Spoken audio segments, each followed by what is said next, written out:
Yeah. Y'all already know what it is. Y'all already know who it is. It's your boy Trigger Happy, aka Authentic Conversation, back with your quick world of entertainment news. And yeah, we gotta talk about it, y'all. Who we got on the docket? We have the Dream. Ooh, the Dream is going through it, y'all. And I just want to let y'all know the 8-time Grammy award-winning producer has been accused of sex trafficking, sexual battery, and rape, Lord Jesus, in this new lawsuit filed. And I got a special guest on here to break this all down for us. My homegirl, Chantel G. You know, we've been kicking it. She been putting me up on this Dream music for the past couple weeks. So it's, you know, this really means a lot to her. And I'm gonna let her go ahead and get into this. How you doing, Chantel? I'm doing good. How are you? I'm trying not to laugh. I don't need to laugh, man. That's wrong. Don't do that, Trigger. Yeah. Don't laugh. This is not a laughing matter. But this seems to happen so often. But yeah, man, what you got for us, man? How we gonna kick this off? I kind of want to go into the summary of what happened here in regards to these allegations, and then kind of go straight to the details of those specific things that's in the lawsuit. So yes, there is a lawsuit that is out. The victim here is Shanae Mangro, but aka they call her Shani Monroe. So let me go ahead. I'm gonna share my screen. Okay. So just kind of going through this. So this is the lawsuit here. This came out, this was filed yesterday. So of course this became big news as of yesterday, and now everybody is talking about it. So I want to just go straight into the summary of certain things, particularly with the rape, the sex trafficking, and the abuse. So let's see here. She gives an example, particularly one of the rapes. There's other ones. It's crazy to me. So she talks about here, Dream used Miss Mangrove for his base desires, which manifested in violent sexual acts and vicious psychological torture. For example, Dream locked Miss Mangrove, and I guess Trigger, you're not familiar with this lawsuit. You haven't looked at this, right? Nah. Okay, so prepare to be shocked. Dream locked Miss Mangrove in a dark room adjacent to a recording studio, violently having sex with her and then leaving her alone, naked in the dark for hours on end, returning again to have sex with her and demand that she tell him she loved him. That's a short synopsis of, we'll go into a little detail there. Dream controlled all aspects of Mangrove's stay in the United States, including providing her housing, transportation, and food expenses. He kept a close track of her location at all times, calling and texting her at all hours to demand updates on her location, or even keeping his own key to Miss Mangrove's hotel room so that he can enter whenever he pleased with no notice. So there's that control aspect there. Dream forced Miss Mangrove to drink excessive amounts of alcohol by roughly pulling her head back by her hair and pouring alcohol down her throat. That one was crazy. Dream frequently strangled Miss Mangrove during violent sex, sometimes with his hands and once using the collar of her dress. On multiple occasions, Dream choked Miss Mangrove so intensely that she almost lost consciousness. Dream refused to wear a condom and regularly ejaculated inside of Miss Mangrove against her protests. When he discovered she was taking birth control, he became enraged because he believed it to be a sign of disrespect. She was forced to hide her birth control pills under a mattress. Then Dream berated Miss Mangrove while having sex with her, calling her ungrateful and insisting that she praise him and declare her loyalty to him. Dream once raped Mangrove in the back of a renovated Sprinter van the same evening that he forced her to engage in a sex act in a public movie theater. So that's two sexual crimes going on the same Mhm. night. Dream recorded Miss Mangro during sexual acts and used the existence of the recording to threaten Miss Mangro into silence. Now, we know Diddy used the same tactic. I mean, they like to be videotaped, man. Stop it. Yep, Please yep. go.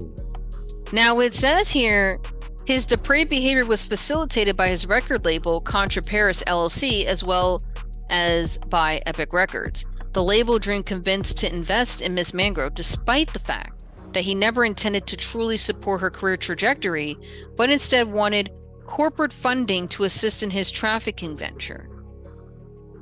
So what happened is she was living in Los Angeles. He had sex with her there, and then he had her move out to Atlanta, where he also then had sex with her. So this is where that sex trafficking charge kind of plays a role.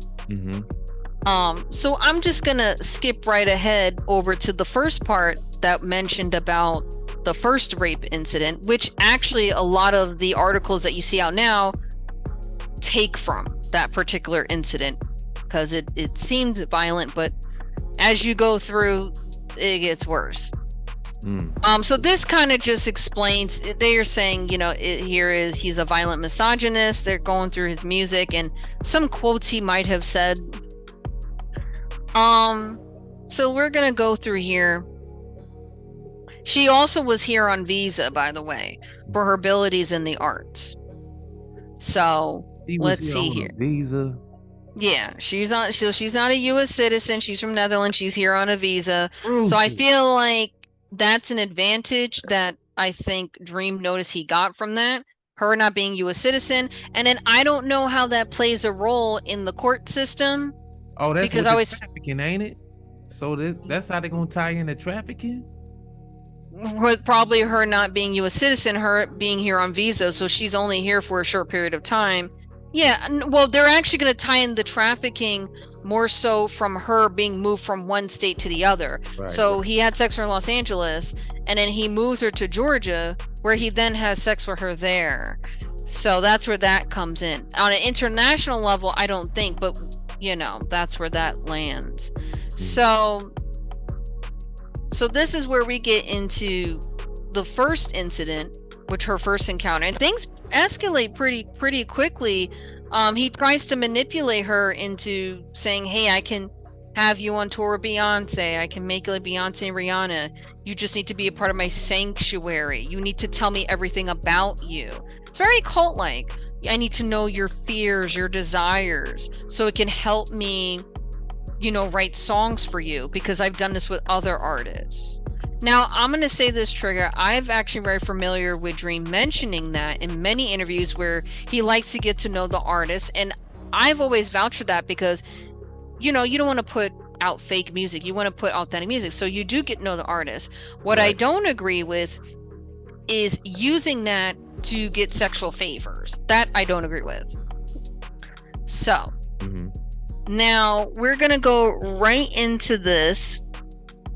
This is just giving extra context for other stuff, but I want to get right into the nitty gritty. So this is the whole sanctuary talk. I'm bypassing all that. And just to verify, Trey, you have not read this document, right? Nah, I haven't read it. Okay. Nope. Okay, you're gonna be surprised. So now we get into the part where it begins the horrific pattern of physical, sexual, and psychological manipulation, abuse under the guise of creating art. So here it is. On February 4th, 2015, Miss Mangro arrived in Los Angeles directly from Atlanta. Soon after she arrived, she began receiving messages from Dream that were extremely flirtatious, including asking her if she wants to lose her virginity again, implying that he wanted to have sex with her. I was like, what the heck is he talking about? That evening, Miss Mangro was in the studio, which was in Tricky Stewart's home. Dream complained that Miss Mangro needed to loosen up for the sake of the music and pressured her to drink alcohol and smoke marijuana in excessive quantities. Now, we are familiar with this excessive quantities because we know Diddy did the exact same thing. However, he did it with more harder drugs. Dream told her that Rihanna smoked so much that while she's smoking one blunt, Jen and Melissa already rolled the next one. I'm not familiar with who Jen and Melissa is. Even though Miss Mangrove did not enjoy using drugs and alcohol, she felt pressured to meet Dream's expectations of a hit artist. Throughout the evening, while they were in the recording studio, Dream became more aggressive in pressuring Miss Mangrove to have sex with him. He assured her that sex with him was part of the process. He can only write hit songs for her if she agreed to let him know everything about her. In an effort to deter Dream, Miss Mangrove tried to argue that she did not want to do anything that could complicate making great music. In response, Dream told her that she agreed to be his trust partner, and not listening to him and doing what he wanted was a sign of disrespect. Miss Mangrove, who was alone in the United States and increasingly confused and frightened about the situation she was in, tried to protest again. Dream reiterated to Miss Mangrove that she was part of something special, that he let her into his sanctuary because she was so talented, and that she was part of something bigger than anything she could understand. In the studio, Dream began to touch Miss Mangrove and she pulled back, suggesting that it was not a good idea to be flirtatious with others around. Dream proceeded to take Miss Mangrove through the house where the studio was located, eventually bringing her to a pitch black bedroom. So basically, she said it wasn't going to flirt in front of people. He's like, okay, we'll go to another room. Upon arriving in a dark bedroom, Miss Mangrove had no doubt about what Dream's intentions were. Now, remember, when she said it was not good to be flirtatious around others, that didn't mean for him to go and take her and flirt. She was basically saying, just stop doing it. I'm not interested. She could just say, I'm not interested. Then it says here, she told Dream, I don't know about this and I don't want to ruin this. Dream responded by telling her this was really important and that they did not have time to waste. He insisted that this will only make the records that much better. I don't see how that's possible, but okay. That doesn't make sense. Dream then grabbed Miss Mangrove's hands and placed them on his genitals. He then quickly escalated, pushing her down on the bed and inserting his penis inside her. Others in the studio began to look for Dream and Miss Mangrove, causing Dream to leave the bedroom to go back to the recording studio. When he did so, he locked the bedroom door with Miss Mangrove inside, naked in the dark. After some amount of time, Dream returned to the bedroom and again had sex with Miss Mangrove. He did this repeatedly for several hours, leaving Miss Mangrove tired and confused. During this ordeal, Dream told her that this was going to be great for Miss Mangrove and also demanded that Miss Mangrove tell Dream that she loved him. In fact, he would only stop aggressively having sex with her once she said that she loved him. When Dream finally let Miss Mangrove leave the bedroom, it was around 6 a.m., the sun had risen, and most of the people from the studio had left. Tricky, however, did see her and Dream leave the bedroom at that hour. She returned to her hotel confused, but tried to remain grateful and hopeful for what she believed was her big break. That was that ordeal. That was a lot to take in. I mean, when I first read this lawsuit and I saw that, I was like, whoa, I'm hoping that's all we have. Nope, there's more. So she tried to she says she tried to convince herself that it was consensual sexual interaction, knowing that obviously it wasn't. Now we're going to get to where Dream, now his texts are hilarious in this, by the way. After he has sex with her, he says all these weird shit. Dream later texts Miss Mangrove and acknowledged that he pressured her into having sex with him. So he admits it. In particular, he texts, entering you is like walking through a door of roses. Sure, there are thorns, but isn't it beautiful? Diamonds can't be made without pressure. Nothing great can. Okay. That's sounds like poetry, but disturbing at the same time. I don't know what he's doing there with that.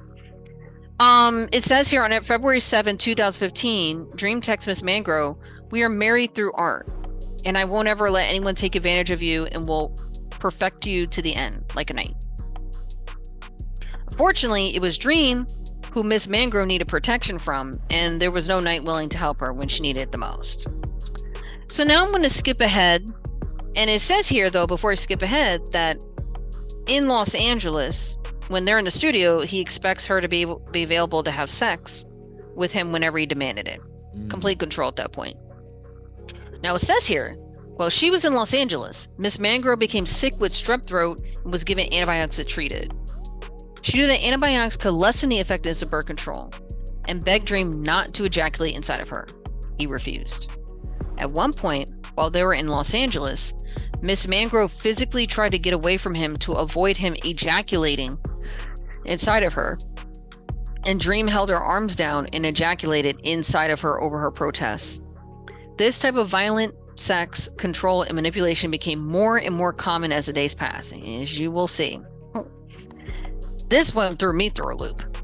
On and around February 13th, 2015, Dream sent Miss Mangrove sexually explicit texts, including one that said, "I wanted to fuck your bladder so hard that it made you piss all over me."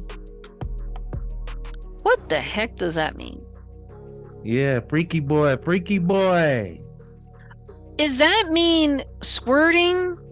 Or is he literally talking about actual piss? Yeah, I think he like to get peed on. You know what I'm saying? See, on some R. Kelly? Okay. I was thinking that's okay. Oh man. You know, a lot of people have not seen this lawsuit. They just seen the articles on the little tidbits they have. I think with the coming days, people get a hold of this lawsuit and they're gonna cherry pick and they're gonna pull that out. So right. Yeah. It says here, oh, this was interesting. On February 14th, Dream texts Miss Mangrove that she must care about what he cares about. And that your life is now. You have way more room. But I will care about those things in your life like they are my own. Your mother's my mother.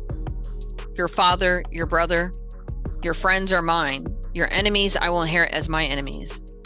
When Miss Mangrove says she didn't understand, Dream responded, "This is that other shit. Blood in, blood out." What does that mean? Doesn't that sound like... This is text messages, right? Yes, these are all text messages, yeah. Blood in, blood out. Isn't that like a gang term with the Bloods? I mean, blood in, blood out, just basically saying for life, you know, until we die, basically. Oh, okay. That's what he meant. Yeah, man. Blood in, blood out till we die. So then I'm just gonna skip ahead and go on to the next ordeal here. This is where things escalate.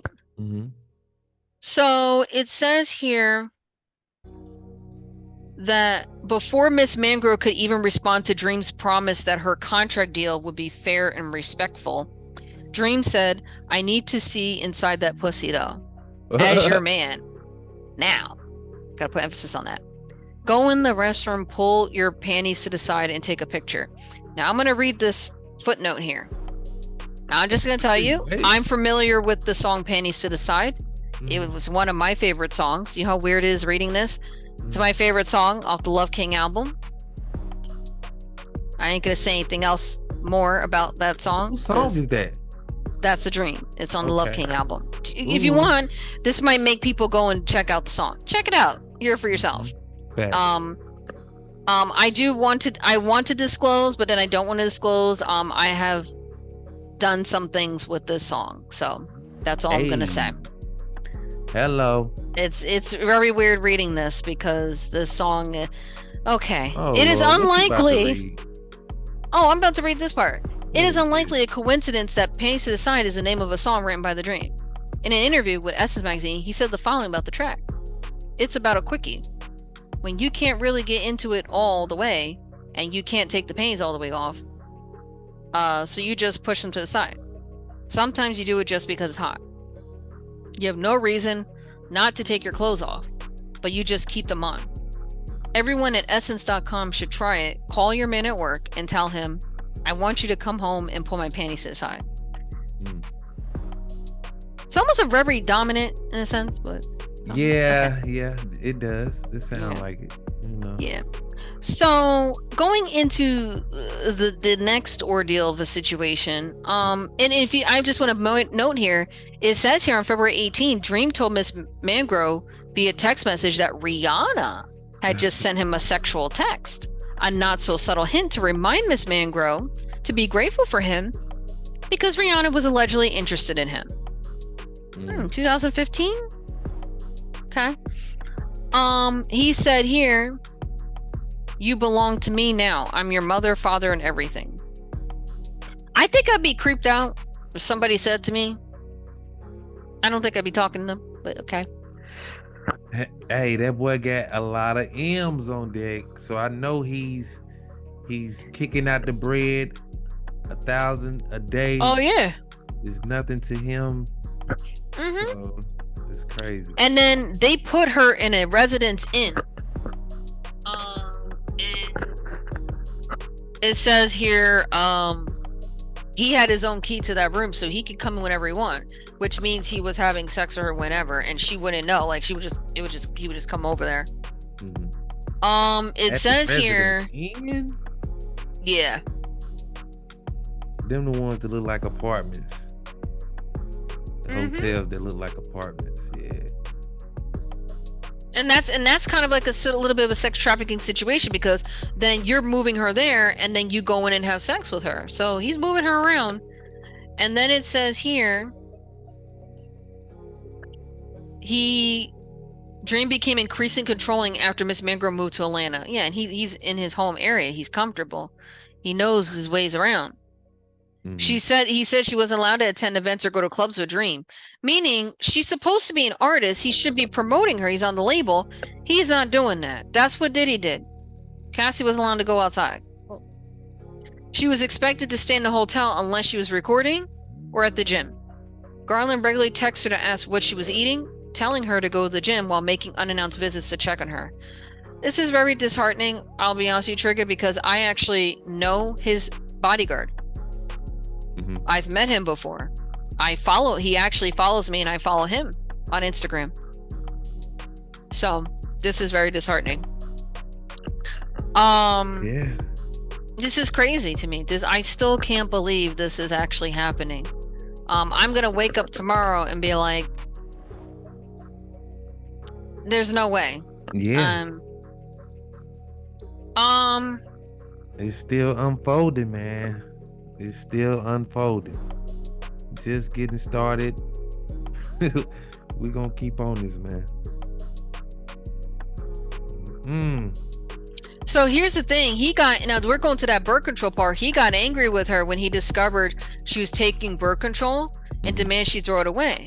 He said it was a sign of disrespect because she's trying to prevent a pregnancy by him. But she don't want to have a baby. I don't get it. So then she had a pregnancy scare. She took a pregnancy test and it was negative. And then Miss Mangro let Dream know via text. He immediately called her and screamed at her for an hour because he said it was an insult to him that she was happy that she was not pregnant. So you see, it's that man thing. Because there's some men have this ideology as a woman, you bear children. So some take a disrespect, especially if it's his child and he has ejaculated. Yeah, it's weird. Anyway, we're getting to the next shenanigans over here. In the early morning of February 25th, just so you're aware, that's the day before my birthday. My birthday's February 26th. While at Triangle Sound Studio, Dream plied Miss Mangro with alcohol and marijuana and forced her to have sex with him while he recorded it. Miss Mangro, who was highly intoxicated, tried to stop Dream from recording, but he refused. The next day, Garland told Miss Mangro that for a skinny girl, she had nice curvy thighs. It was the first time Garland had ever made a comment about her body. While she had no way of knowing whether that was a coincidence, it certainly seemed designed to send a message that Dream shared the unconsented sex tape. She was humiliated. Now who knows who else he shared that with. It says Dream would regularly use this recording to threaten Miss Mangrove that he could share it with anyone he wanted. And then he goes on about she needs to express her gratitude towards him, how she's being a brat and all this stuff. Now we're getting into what else we got here?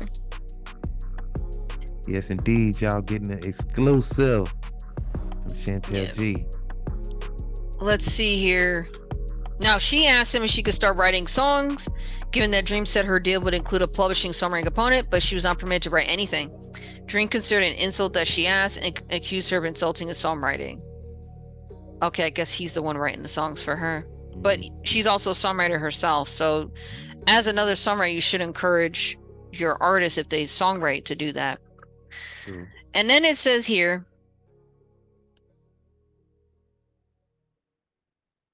oh,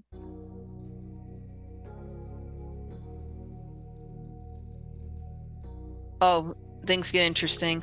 During the second week of March 2015, after a few weeks in the residence inn, Miss Mangrove discovered bed bugs in her room and asked Garland to place her in a new hotel. For reasons known only to Dream, Miss Mangrove's request infuriated him. He screamed that she was trying to take advantage of him, that she was not loyal, and that she was a brat.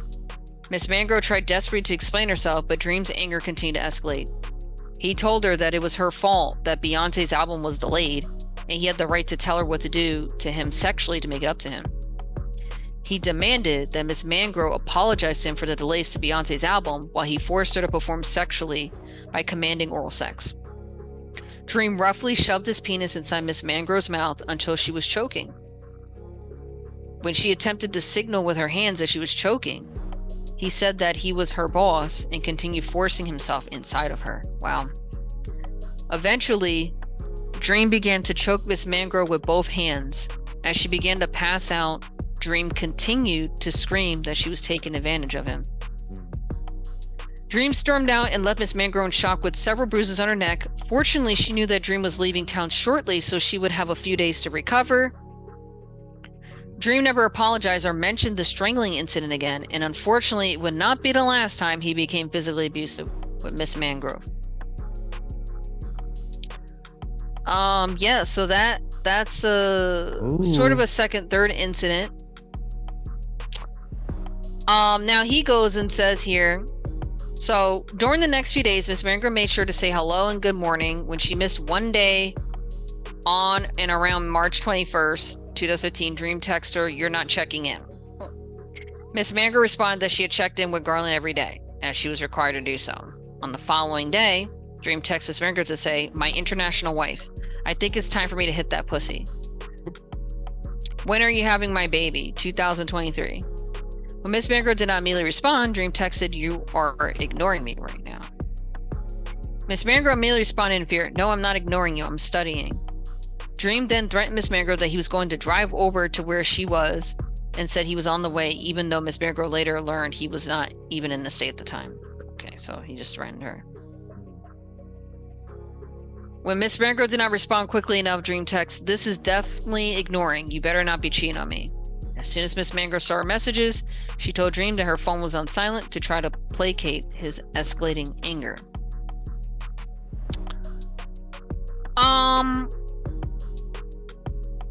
So this is interesting.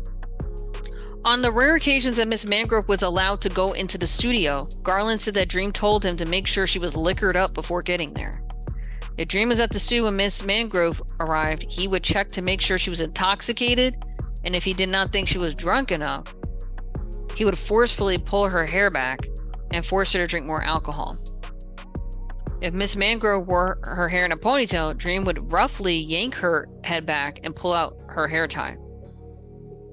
Miss Mangrove had become so isolated and dependent on Dream for food and shelter in such a short period of time that it became increasingly difficult for her to comprehend the reality of her situation. Now, obviously, she gets signed to Contra Paris and Epic Records. L.A. Reid, now he's not alive. He's dead now.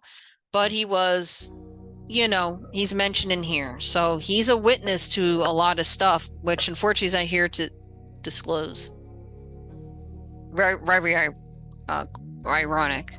Now, it says here,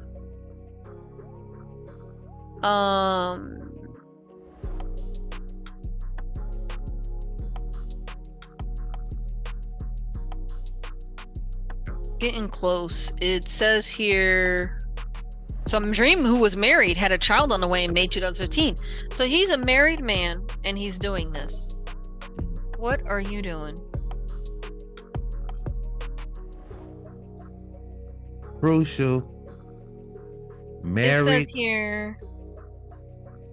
Oh, okay. Perhaps sensing Miss Mangrove's newfound realization of the abusive situation she was in, Dream's sexual assaults intensified. On one occasion, Dream told Miss Mangrove that he wanted to take her to a movie. When they arrived, there was another man in the theater who they did not know.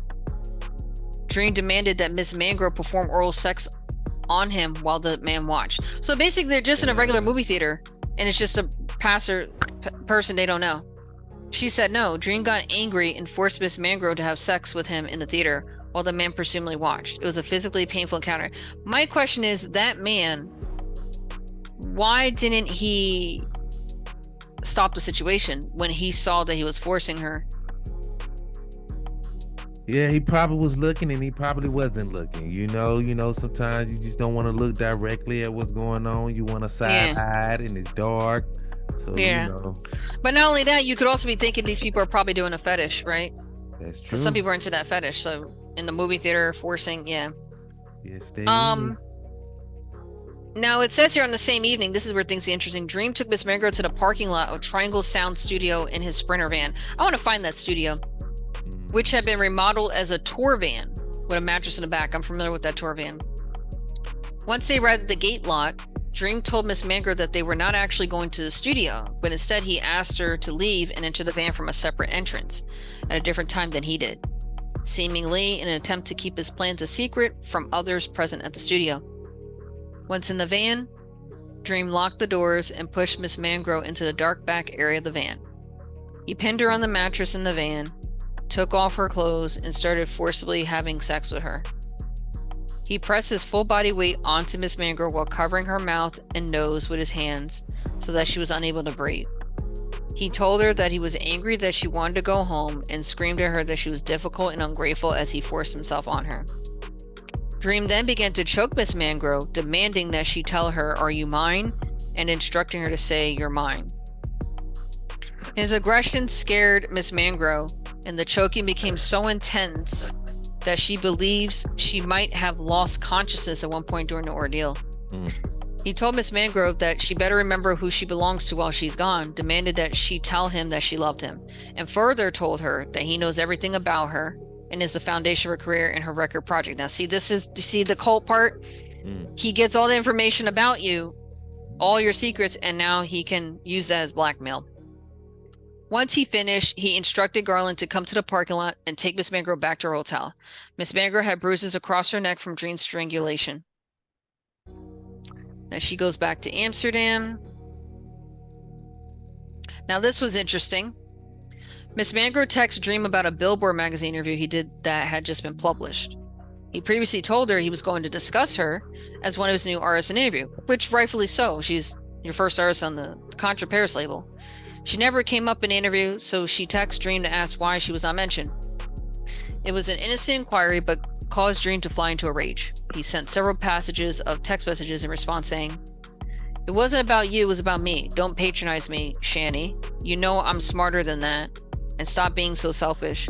Don't ever call me about something so minute again, please. I think minuscule. You treat me like I'm some side bitch or something, or as if I'm not important just because I made you important. I'm giving up. I'll let everybody know where we stand." Now, when he said that, he's using it as a tactic to tell her, "Hey, I'm done." And then she keeps crawling back like, no. Like, you see what I'm saying? He's doing that cat and mouse pull thing. So, yep. Now we're getting closer to... So she did a peace offering with him. And then she had to continue texting good morning. Then I think she got signed on a deal. And then... signed to Epic.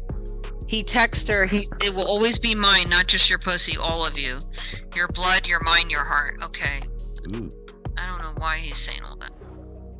Now he becomes jealous, possessive, violent. Oh, this is interesting.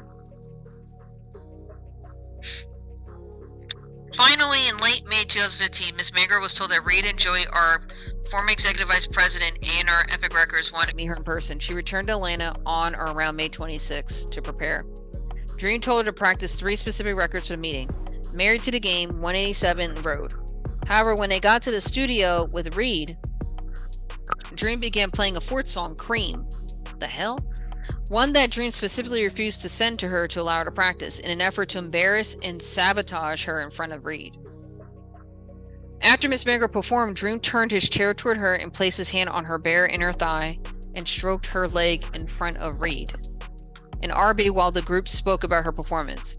It was humiliating for Miss Mangro and served only to assert Dream's dominance over her. During the group conversation, Reed said that he liked how sexy Miss Mangro was, which infuriated Dream. After Reed and Arby left the studio, Dream mentioned Reed's comment and forcefully had sex with Miss Mangro in the vocal booth while Garland guarded the studio door. It was so rough and painful that Miss Mangro began to bleed vaginally. Wow. Miss Mangro did not want to have sex with Dream at the time, and certainly did not consent to the physical violence and force he used during the encounter. As we said earlier, the Grammy Award-winning producer has been accused of sex trafficking, sexual battery, and guess what else, y'all? Rape! Oh my goodness.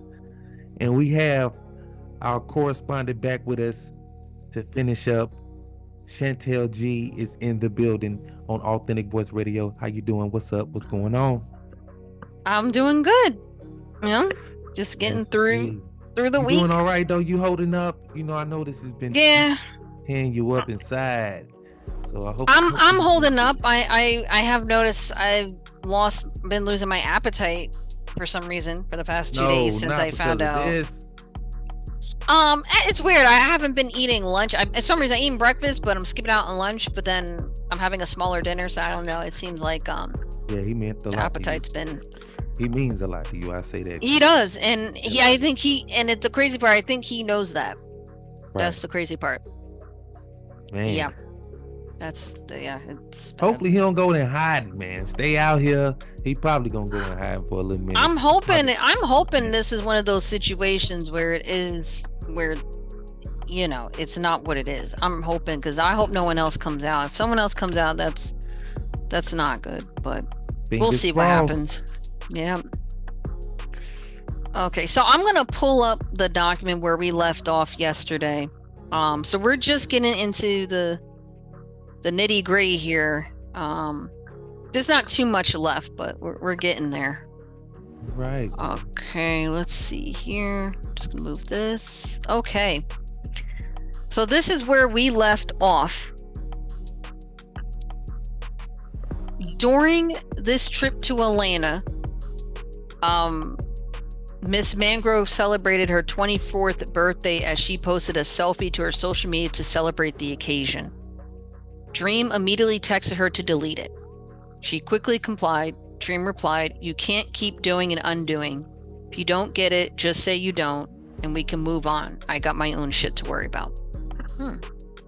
It was yet another not-so-subtle threat that if Miss Mangrove did not do exactly as she was told, Dream could destroy her career. So looking at this here, so she went back to Amsterdam. Epic wired Miss Mangrove's $35,000. They sent her in advance. It was only then that Miss Mangrove was provided with any compensation for the work she has been doing for the Dream since January. Now, what is this, May? So we're talking about going on 5 months, and she's only seen, what, $35,000? Crazy. Yeah. Miss Mangrove was told that Dream and Tricky both received $150K upon the execution of the contract. So they received $150. She received $35. Okay. Miss Mangrove remained extremely confused about the next steps, but became afraid to ask Dream any scheduling questions because he took that as a sign of disrespect. Now it goes on here. She starts talking to the sound engineer. She starts talking to him about scheduling time in the studio. He doesn't seem to know what the heck's going on. He's in the dark. And then Miss Mangrove started asking Dream more questions about Beyonce's tour because he continued to regularly tell her that she was prepping for it. Dream played Miss Mangrove a song he wrote for Beyonce that featured Jay-Z. He told Miss Mangrove that he was not allowed to play the song for anyone, but he allowed her to hear it to get excited for the tour. Weeks later, Miss Mangrove mentioned to Scoundrel that Dream played her a new Beyonce song. Oh, okay. She was excited about hearing it and asked Scoundrel not to tell Dream. Because she wasn't supposed to tell anybody. Why she go to tell Dream? She told him that she heard it. However, to her shock, Scoundrel told Miss Mangrove that it was an old record they had cut, and it ultimately did not make Beyonce's previous album. So it's not a new song. He lied to her. It was not part of a new album or tour. In fact, as it turned out, Beyonce was not even preparing for a tour at all. Miss Mangrove started to realize that the dizzying whirlwind Dream had led her through was a mirage, and she started to fear that Dream never truly wanted to produce her record, but just wanted to control physically and mentally. So I have a question. In that moment, when she realized this, right? Mm-hmm. You would think in this moment is the time for her to get out, right? If you're realizing the mirage, you're first of all, I mean, when he would start physically and mentally abusing you, should have got out at that point. Right. But at this point, realizing he's lying to you about this whole music stuff, this is the time where you need to prepare to seek out getting out of that. But the problem is she's under a contract. So. Yeah, and once you sign them contracts, crucial. Yep. So then it got to the point they started talking about the budget. Then she was forced to continue waiting for Dream to provide permission to use her budget for her traveling. So he was in control of her budget. It says here, in mid-July, Dream reached out to Miss Mangrove to say he was planning her first showcase for the label in August and was working on the radio edit for Married to the Game. Miss Mangrove said she was looking forward to the details. Later the same day, Dream text, "I need to fuck you now." What? Okay. The following day, Miss Mangrove did not immediately respond to a text. Dream texted her, "You better not be fucking cheating. Where the fuck you at?" Okay. Crucial. So, Miss Mangrove looks like Dream hired Cynthia Campbell to be her assistant, but really it sounds like this assistant was there to really kind of keep tabs on her, to be honest.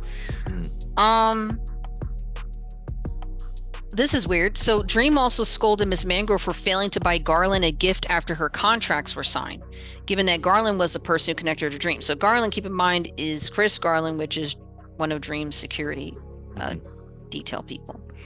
While appreciative of Epic's $35,000 advance, Miss Mangrove had been working and then sitting around without any compensation for many months. The advance was not enough money for Miss Mangrove to hire her own assistant, pay for her living expenses, and pay Garland for her finder's fee. Miss Mangrove had no idea when or if another paycheck would come. Right. Then Garland began pressuring Miss Mangrove to give him $10,000 to expand his security business. He said that Dream promised to pay him a finder's fee but had not paid it, and that he was in a precarious financial position. For the first time, Miss Mangrove pushed back. She told Dream that with only $35,000, she did not have enough money to pay Campbell, rent an apartment, and give Garland money and or gifts.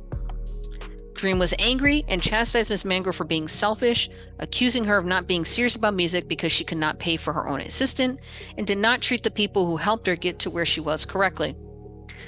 Miss Mangrove attempted to explain, but there was no point. Dream simply continued berating her. Soon thereafter, Dream coerced Miss Mangrove to have sex in the bathroom.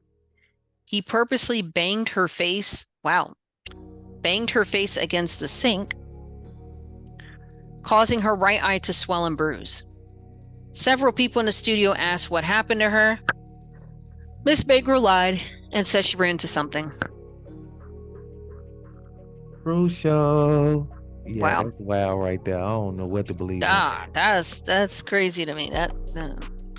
Now, looking at this here, Miss Mangrove tries to complete her album and is subject to repeated abuse by Dream. So she tries to complete her album. You know, they're all looking into the budget.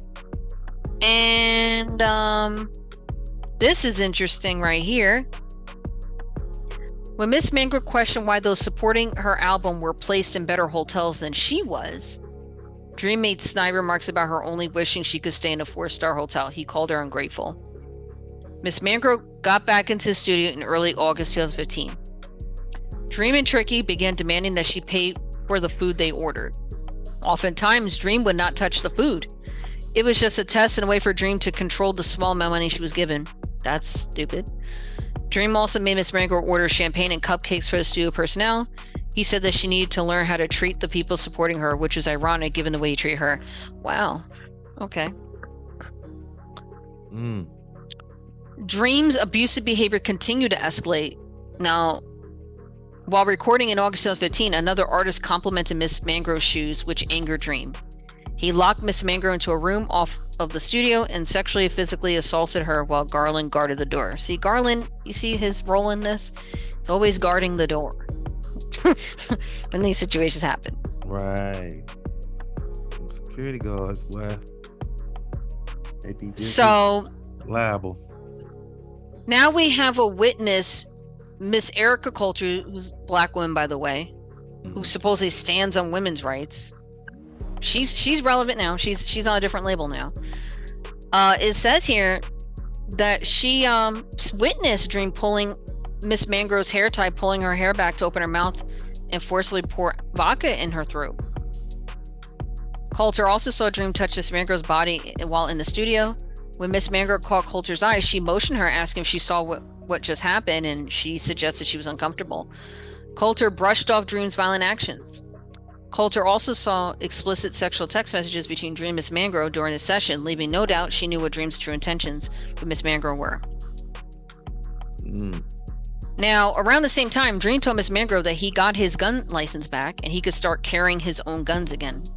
Didn't even know it was taken back because of that just domestic violence situation.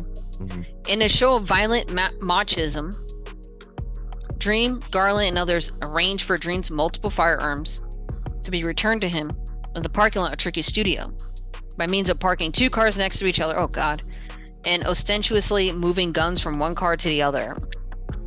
Miss Mangrove witnessed this entire charade and was terrified of Dream's comfort with guns. I mean, he is from the South. I know his grandfather did hunting, so I'm not really bothered by that too much, to be honest. Yeah, I mean, she had to throw it in there. However, this next part. After this, Dream regularly kept a gun on him. When he forced Miss Mangrove to have sex, he would often place the gun next to her as a warning. Okay, that's where I would be concerned. It says she became increasingly isolated from her family. She spent so much of her time worrying about keeping Dream happy that she had little time to focus on anything else. Now, this is where things get very interesting. This is where we get to the part where he becomes even more violent than some of the other things I've mentioned. But I feel like there's some type of connection here with this. If he is really this person that's violent, I'm noticing the connection with this violence that we're about to read in relation to this girl's mother. It's very strange. I'll explain. What? Dream began getting pushy about meeting Miss Mangrove's mother. So meaning he wants to meet her mother. She tried to put it off because she was afraid that Dream would hurt her mother or that her mother would see Dream's abuse. I don't think so. He probably would have just been nice. But in her eyes, being around someone like that, you don't know. Eventually, Miss Mangrove's mother arrived in Atlanta while Miss Mangrove was recording at the studio. Miss Mangrove's mother went to the studio to pick up Miss Mangrove and met the sound engineer, Nate Alford. When Alford told Dream that he met Miss Mangrove's mother, Dream was furious because Alford met her before he did. You see that? He wanted to meet the mother before he did. And he was very pushy about seeing the mother, and then some other dude meets. This is where things get interesting. Dream was livid. He was pissed. Dream was livid and pulled Miss Mangrove to the staircase of the studio. While in the staircase, Dream forcefully pulled Miss Mangrove again? Yeah, but this is where it gets really interesting. Dream forcibly pulled Miss Mangrove's dress up, forced her down on the stairs, and proceeded to forcibly rape her from behind while he held her arms with one hand and holding the collar of her dress with the other. Miss Mangrove was unable to move with Dream completely controlling her body. He pulled the dress collar tightly around her neck, and Miss Mangrove gasped for air and begged him to stop choking her. He pulled on the collar even harder, causing Miss Mangrove's voice to distort, and eventually she was gasping for breath. He continued to pull so intensely at the collar around her neck that Miss Mangrove heard the seams of her dress rip. While he raped her, Dream scolded her, saying that she was difficult, that she did not respect him enough, and that he did everything for her. During this ordeal, Miss Mangrove thought she would not survive the attack. Miss Mangrove's mother did not witness the rape or the strangling, but she was concerned about her daughter. She said she felt like she was losing her and was concerned about the dream. Miss Mangrove tried to assuage her mother's worry. She admitted that Dream had been sexually and physically aggressive, but lied to her mother by insisting that it had gotten better. So this girl over here wasn't honest with her mother until now. And she lied. Okay. Right. His abuse was escalating to the point that it was becoming increasingly difficult to hide it from people. Okay, so we got witness. So that means there's more to tell here. She just gave one ass. I'm sure it was pretty bad. He says the point that it was becoming increasingly difficult to hide it from people, as he was regularly flying into a rage over everything. Dream seemed obsessed over Miss Mangrove's alleged lack of gratitude and the fact that she refused to use her small advance to buy him garland and other gifts or hire his friend. The fact that Miss Mangrove said no to him was simply something that Dream could not get over. But I really think what he could not get over, I'll be very honest with you, was the fact that she did not introduce him to the mother when he had asked about it, and then ends up having some other dude meet her, as if it's like a slap in the face. Like, I'm one to meet her. Right. What is his relevance? It's that mother thing. He has a close relationship with his mother. Mm-hmm. Very close relationship with his mother. I don't know how close, but it sounds like too close. I mean, he doesn't know who his father is, but he's a very close relationship with her. He talks about his mother all the time. So you know what this kind of reminds me of? This kind of reminds me of like somebody who's psychotic, where they have a relationship with their mother, or if their mother passed away, they have like a shrine. They're so obsessed with the mother, they put the mother on a pedestal so much that if anything that involves mentioning his mother, he'll start crying just thinking about her. So anything involving mother related, he's very big on mother. You see, he made a big deal about how she had birth control pills and didn't want to be pregnant. Basically, you're saying, oh my God, that's so disrespectful to me that you don't want to be the mother of my children. He's obsessed with mother. Crazy. I don't know what it is. The dream. Mother, I don't know. So it got to the point. So just give a synopsis. He had her promise to meet with Drake and Nicki Minaj's manager. That didn't happen. He basically played her. Mm-hmm. So what ended up happening is she's sitting there waiting to meet. Doesn't show up. Dream doesn't show up. It says here, he said, I don't feel like we have the same interest for each other. You just realizing that now? And I dropped something yesterday and waited on you and didn't hear a word. We had a good ride, but truthfully, I can't do it for you, and it's lopsided. But do you see? Mm-hmm. All having to do with this mother thing. That was the deal. That was that broke it. She said that he didn't show up. Then he said he was at Red Zone Studio and that you should have known to ask which studio and not assumed it was Silent Studios. He then said, please end text after this and have whoever else contact me from now on.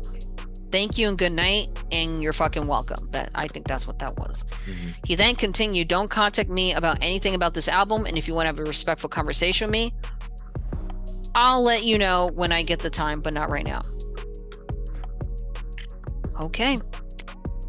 So this girl basically told Tricky what happened.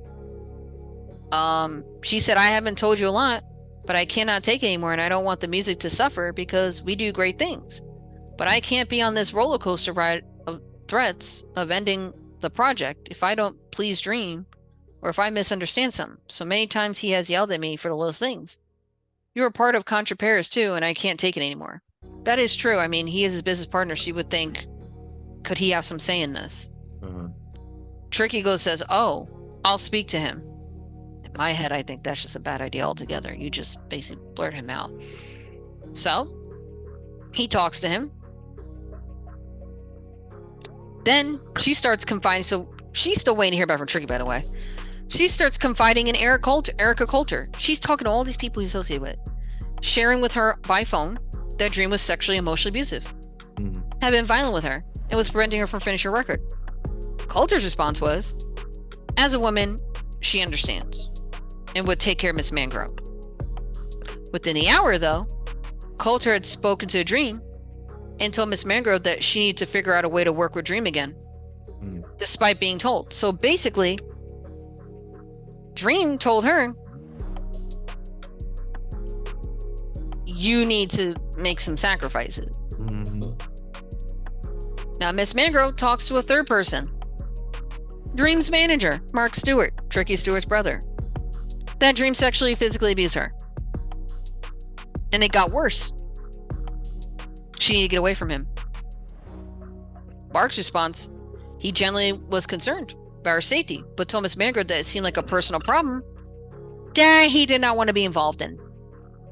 But of course, far from being exclusively a personal issue, Dream's abuse of Miss Mangrove was part and parcel of his professional persona and his business of producing and writing music. So long story short, meeting came about to discuss this issue with the Dream. Ultimately, nothing happened. What did happen was Dream reaching out to her and saying, oh, so you tried to play me. Okay. I leave you with this. That record is a mistake if you put it out. Don't ever say I didn't look out. That rhyme. Crucial. So she had no idea what he meant by that. But she still had her meeting. She had the meeting with Epic. Then they decided to work on a music video for her.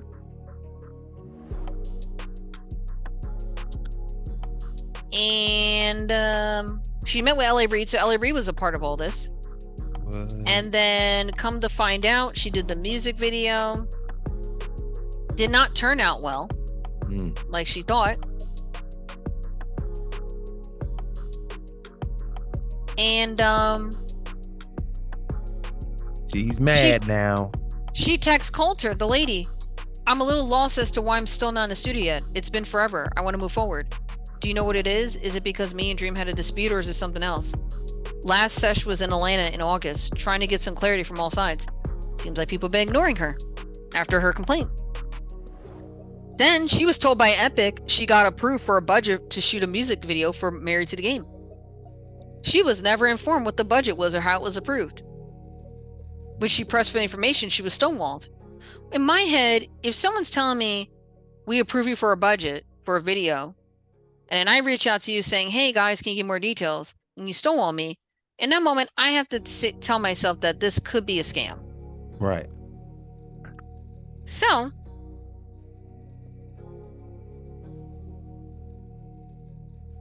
the Dream refused to collaborate or respond.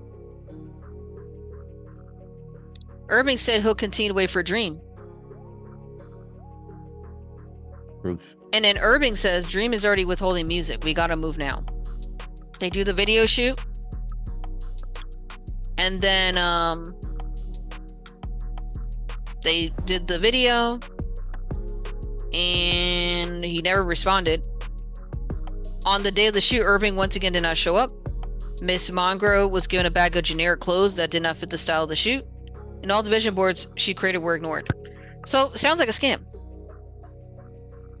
Yeah, could have been, man. And now, here comes Dream. Dream called her to say he heard the video was terrible. Obviously, look at what you set her up with. What? He says, this is what you get when you don't listen to me. You got played. What the heck? This Joker. So, she did a reshoot. She revised the video.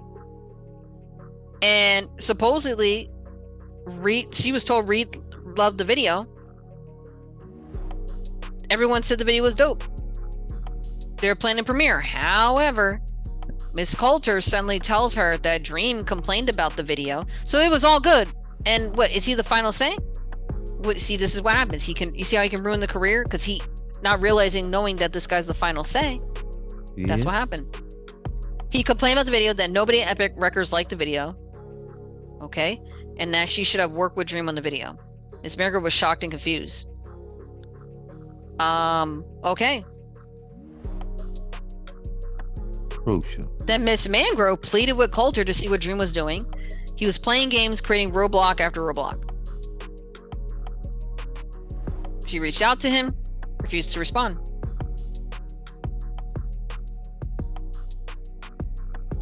Coulter, who knew about Dream's abuse, refused to provide any help or solution to Miss Mangrove. Instead, she simply said to Miss Mangrove, "You need to get on the same page as Dream for things to proceed." Which is basically saying, you need to do what he wants you to do. The fact that she's saying that means she already has an idea of what he wants her to do and does not seem to care what the hell that is. Or maybe she doesn't know. So long story short,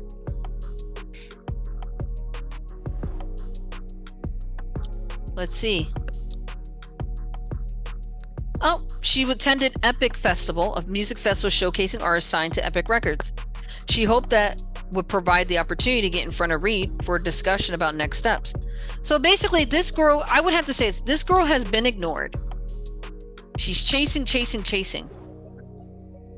My question is, I don't know if in that contract, when you do those contracts, you can't like go get a lawyer if something happens. I don't think it mentions that. I don't know. Maybe it does. I don't know. But if it doesn't, she should have went and spoke to a lawyer because they're not doing what she's supposed to be doing. But that's pretty ballsy. So I don't know. Yeah, she ain't got no money for no lawyer. Yeah. So she's scheduled to go to the festival with Irving, but just 30 minutes before they were supposed to leave, Irving said he was still in Las Vegas and would meet her there. Miss Berger was shocked but determined to go. While she was at Epic Fest, Dream called Miss Mangrove and told her that Epic was washing their hands of her. Miss Mangrove did not know what he was talking about and thought he was simply trying to harass her. No, that sounds like to me, Dream is telling you they're done with you. So Miss Mangrove ran into Reed, Arby, and Coulter at the festival. Miss Mangrove asked Reed if they could talk. Reed responded by saying, "Hey baby, maybe later, we gotta go." And grabbed Arby and ran off. Who's Arby? Is that a guy or a girl? That it makes it seem like he's gay or something. Then Coulter then looked at Miss Mangrove with a smirk and said, "Talk to your manager. Why are you here? You're dropped. Irving should have talked to you already." Now that's a great question because here's Irving saying he gonna meet up with her at the festival, but he's still in Las Vegas. Was he gonna wait to get to the festival to tell her? Or was he never gonna tell her? That's rude. So then, so she felt caught off guard. And he admitted to her that he heard through the grapevine that she may be dropped. That sounds like a truth. I believe it. On July 15, 2016, Miss Mangrove got the official word that Epic no longer wanted to distribute her music because Dream failed to deliver the records. Arby told Miss Mangrove that she was dropped because Contra failed to deliver the records and Dream was difficult to work with. Yet nobody at any point sat down with Miss Mangrove to discuss the situation with her. She was left in the dark throughout the entire process despite Contra and Epic having a signed contract and owing corporate responsibilities to her. And despite agents of both entities knowing that Miss Mangrove had been the subject of Dream's violent and coercive manipulation, which they knew, or should have known, were predicated of fraudulent promises of record contracts, Grammys, and opening for Beyonce. To this day, Miss Mangrove is in the dark about whether or not she is still bound to Dream and Contra Paris, who owns her music rights, or where the recordings of her work are located. Dream got what he wanted. He caused so much chaos and confusion with Epic that they simply no longer want to deal with Miss Mangrove, who he had successfully duped into fraudulent coercive sexualization. So what I'm getting at here is, before she signed that deal, Dream basically said to her, I'm promising you a record contract, which she did get signed to. Grammys, that didn't happen because that involves songs. Opening for Beyonce, didn't even have a tour. So, wow, okay. You might have something with that. We got So 7 minutes, overall- 7 minutes. Yep, so that's pretty much it. Any thoughts? Yeah, man. As you was reading this whole thing, hopefully she got more than just text messages. I don't think text messages gonna do it. It's making him look bad, you know, like he is playing her a little bit, but I think he's being careful with his words in those texts. So I hopefully she got more than just text messages. But we'll see, man, because it's going back and forth. He doing a lot of, you know, having sex whenever he wants with her. She's going along with it, and it's just not sounding good, man. Yep, so now the next step is basically, is he going to settle the case? Because if he settles it, that's going to be made public if he settles it. I don't know if you can choose not. No, it'll be made public. It'll be made public. Oh, yeah, man. We gonna keep digging into this, man. For real, because everybody loves the Dream, man. He got a lot of accolades, a lot of fans, and we hate to have to cancel the Dream. So hopefully he can get past this. There's already been a little stain on his jacket a little bit, but hopefully he can get past this, man. Hopefully he can come out and make a statement to everybody, even if he did, or just say, hey, but I mean, now he just denied it, so you don't do a Diddy move and come out and say you did it, because now it's not going to matter now.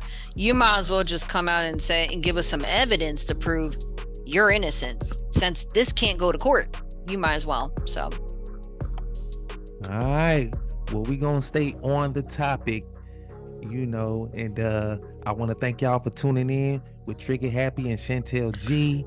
This is Authentic Voice Radio. Until next time, we out.